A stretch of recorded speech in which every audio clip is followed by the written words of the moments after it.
درې کاله ووتل مجاهد یې که نه یې مجاهد دا مجاهد ده او دا نه ده مجاهد دا مونږ څه کوو طالبانو مونږ مثل اول طالبانو جهاد چا ته ویل کېږي مجاهد چا ته ویل کېږي دا طالبانو څه دا طالبانو د مونږ د احنافو مشهور کتاب د رد المحتار څه وایي طالبانو د جهاد تعریف راته وکړه مجاهد چا ته وایي مجاهد الدعاة الى دین الحق د الله دین ته دعوتګران چې انسانان رابولي دې عالم ته څوک ویل کېږي دا یو وقتالو هغه چا سره قتال چې دا دعوت قبول نه کړي دا قتال والا دام څوک وعرفه ابن كمال بأنه بذل الوسع في قتال في سبيل الله مباشرة جهاد چاته وی طالبان مخامخ د کفر سره جنگ کول دا مجاهد او معاونتن بمالین چې چا له چا سره څوک کړی وي اعانت په مال باندې کړي پیسې درکولې دا هم څوک دا مجاهد او رایه دا معنی طالبانو مشورې درکولې داسې وکوئ داسې وکوئ داسې وکوئ داسې وکوئ عملیات داسې دا هم څوک ده دا مجاهد ده او تکفیر سوادهم یا د مسلمانانو ډله چې چا څوک کوله کله به چې ته شهید وې د تا جنازې ته به چې څومره انسانان راتلل چې دښمن ته وښیي چې موږ څومره ډېر یو دا هم څوک ول دا مجاهدین ول او طالبانو او غیر ذلك د دور المختار متن د شامی وی او غیر ذلك مداوات الجرحى وتهیة المطاعم والمشارب اوس طالبانو 3 کاله 4 کاله پوره کېږي افغانستان کې دا مجاهد ده او دا مجاهد نه ده څوک مجاهد ده راته ووایه څوک مجاهد ده طالبانو شامی ده شامی رحمه الله وی چې چا مخامخ له کفر سره سنګر کې پروت و دا هم څوک ده دا مجاهد ده چا چې تجارانو مال ورکړی پیسې ورکړي دا هم څوک دي دا مجاهدین دي چا چې مشوره ورکړي دا هم څوک ده دا مجاهد ده چا چې جنازې ته راغلی او د مسلمانانو ډلې تکثیر کړي دا هم څوک ده دا مجاهد ده او چې چا د مجاهدینو ته په کور کې ډوډۍ ورکوله خوراک چې کاکې ورته برابرو دا هم څوک ده دا مجاهد ده هغه ډاکټرانو چې د مونږ زخمیان تداوي کړي دي دا هم څوک دي دا مجاهدین دي نن د طالبانو موږ په ټول باب کې څوک انحصار کوو په علم کې انحصار کوو که نه کوو دا نه د موږ علم فرض دا دین دا نور علوم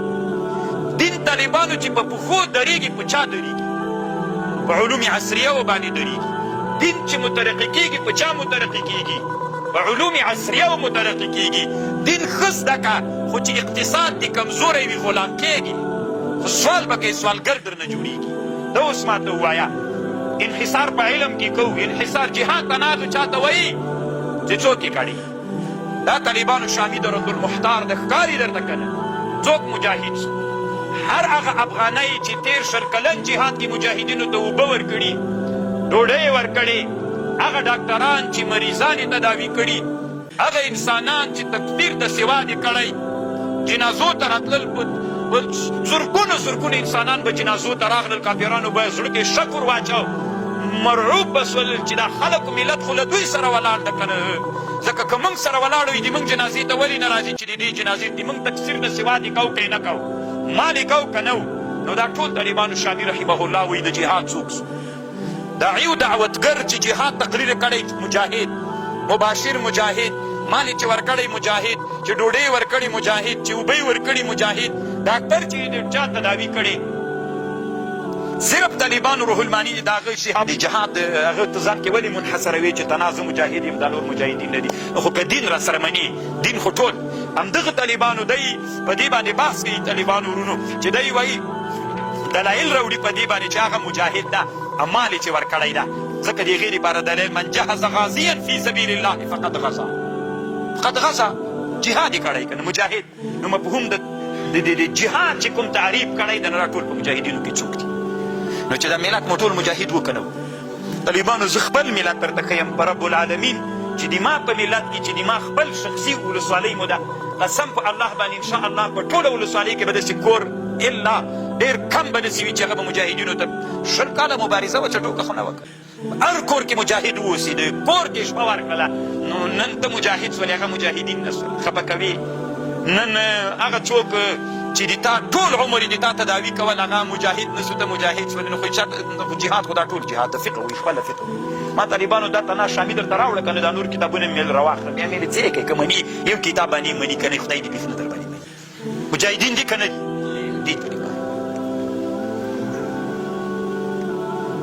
یا ایها النبی حرد المؤمنین علی القتال بیا تاسې کله یوه ته نارې روحي بیستو یا کې کله یوه ته وایي بل نه طالبانو ښه کار نه دی دې باندې الله خفه کېږي هېڅوک طالبانو بیستو یا کې یو داسې خلک چې د کفر صف والا خلک ول روا اوښته دا بېله خبره نور د افغانستان ملت څوک طالبانو یوه نوع نه یوه نوع یې څوک کړي